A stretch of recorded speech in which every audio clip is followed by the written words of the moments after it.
Doctor Naval Kishore Modi 3.0 की बात कर दी आज प्रधानमंत्री ने। देखिए, मोदी जी जो संदेश दिए हैं उसका एक मतलब जो देश की जनता को समझना चाहिए कि अगर तीसरी बार हमको चुनोगे तो जीरो पर आकर टिक जाओगे। यही मान सकते हैं क्योंकि पिछले 10 साल का जो अनुभव है मोदी सरकार का, वो चाहे नौकरी हो, चाहे अर्थव्यवस्था हो, चाहे जिस क्षेत्र में आप बात करें उस समय में क्षेत्र में समस्या ही समस्या है। सिर्फ नफरत और घृणा बटी है और वही सबसे ज़्यादा देश ने देखा है। मैं जिस बात की तरफ आप इशारा कर रहे हैं, जिस आरक्षण की बात पर वो नेहरू जी को घेरना चाहते हैं, उनको ये मालूम होना चाहिए कि SC/ST के लिए रिजर्वेशन तो कॉन्स्टिट्यूशन के साथ ही शुरू हो गया। 61 में नहीं था क्या रिजर्वेशन? जब वो ये बात लिख रहे थे, अगर मान लीजिए लिखे हैं वो और वो सही भी है, तो क्या रिजर्वेशन नहीं था? अगर उन्होंने ओपिनियन दिया तो वैसा ओपिनियन तो RSS कई बार दे चुका है। और RSS के जो महारथी लोग पहले हैं वो कहें कि अगर रिजर्वेशन देना है तो आज़ादी ही नहीं चाहिए, ऐसा भी स्टेटमेंट है। मैं सिर्फ ये कहना लेकिन आज जब राहुल गांधी कहते हैं गिनती हो OBC की, वो उस वक्त आईना दिखा रहे हैं कि भाई आपके नाना जी हैं, उनकी सोच तो ये थी। नहीं तो, लेकिन मोदी जी को ये भी बताना चाहिए कि 1990 में जब VP सिंह सरकार ने मंडल कमीशन लागू किया तो कमंडल लेकर आडवाणी जी ले गए, जिनको आपने भारत रत्न दे दिया। वो तो खुलेआम उन्होंने मंडल का विरोध किया। और इस देश में जो मंडल विरोधी आंदोलन हुआ उसका आर्किटेक्ट कौन था सबको मालूम है, पहली बात। दूसरी बात यह है कि जरूर कांग्रेस और भाजपा दोनों आरक्षण के खिलाफ में थे, मंडल के खिलाफ में थे, लेकिन कांग्रेस की जो ओपिनियन है वो बदली है और 2010-11 आते आते उन्होंने वो गणना कराने की कोशिश की है। उसको अगर रोका कोई पार्लियामेंट के अंदर, गोपीनाथ मुंडे के खिलाफ भी थे वो लोग। गोपीनाथ मुंडे ने 2011 में जनगणना से पहले ये बात बोली थी कि अगर OBC की गणना नहीं होती है तो उनके साथ अगले 10 साल तक अन्याय होगा। और Rajnath Singh on the floor of the house बोले कि 2018 में कि ये गणना होगी।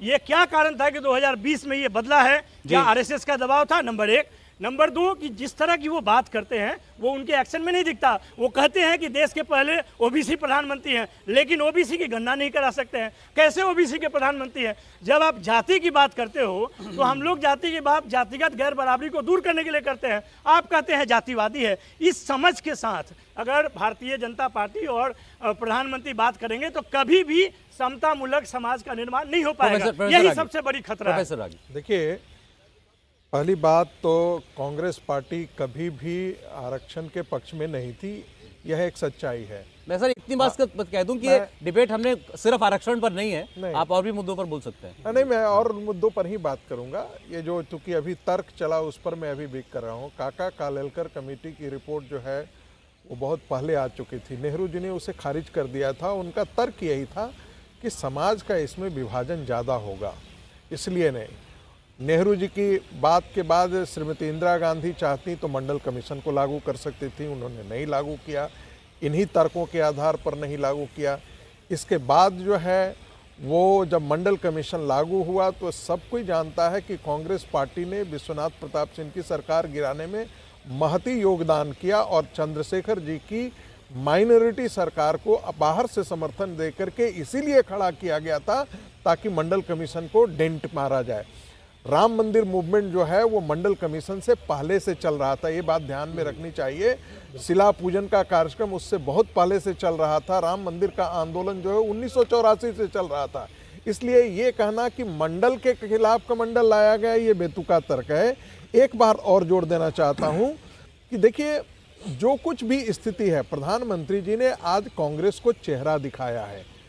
आज आप किस आधार पर नरेंद्र मोदी कह रहे हैं कि हम 400 के पार जाएंगे? इसलिए कह रहे हैं कि चाहे वो वर्ल्ड बैंक हो, चाहे वो दुनिया की कोई भी रेटिंग एजेंसी ला दे। भारत की रेटिंग एजेंसी को नरेंद्र मोदी खरीद लिए होंगे, लेकिन दुनिया की सारी रेटिंग एजेंसी को तो नरेंद्र मोदी नहीं खरीद लिए होंगे। वो सारी रेटिंग एजेंसी कह रही हैं कि आज के दिन में सबसे जो तेजी से अर्थव्यवस्था है वो भारत की अर्थव्यवस्था है। और ये प्रेडिक्शन आ रहा है कि भाई अगले 10 साल में, अगले 7 साल के अंदर भारत दुनिया की तीसरी अर्थव्यवस्था हो जाएगी। यदि 11वीं से 5वीं हुई है तो बिना रोजगार के हुई है, बिना आपका जो पर कैपिटा इनकम है वो जो 2014 से था आज जाकर के दुगना हो गया है, तो बिना ये डेवलपमेंट का हुआ है, ऐसे ही हो गया है। साहब ऐसा है दरअसल नहीं, मैं जिक्र करना चाहता हूँ, 2-3 बातें और करता हूँ। भारत आज मैन्युफैक्चरिंग सेक्टर का हब होने जा रहा है। ये ऐसे ही होने जा रहा है इंफ्रास्ट्रक्चर सेक्टर में जितना डेवलपमेंट आज के दिन में हुआ है, 10 साल के अंदर हुआ है, उतना कभी हुआ ही नहीं था। आपके जितने ऑर्डिनेंस फैक्ट्रीज थे वो लिटरली सारे बंद पड़े हुए थे। आज भारत 15,000 करोड़ रुपए का आज निर्यात कर रहा है। 50 ऐसे जिसको कहते हैं वॉरशिप्स तैयार कर रहे हैं। आपका इंडिजिनस प्रोडक्शन हो रहा है, क्योंकि कल तक आप हमेशा हथियारों के सौदे में दलाली करते थे। प्रधानमंत्री ने भारत के विकास के गणित को और ग्रामर, व्याकरण दोनों को बदल दिया है।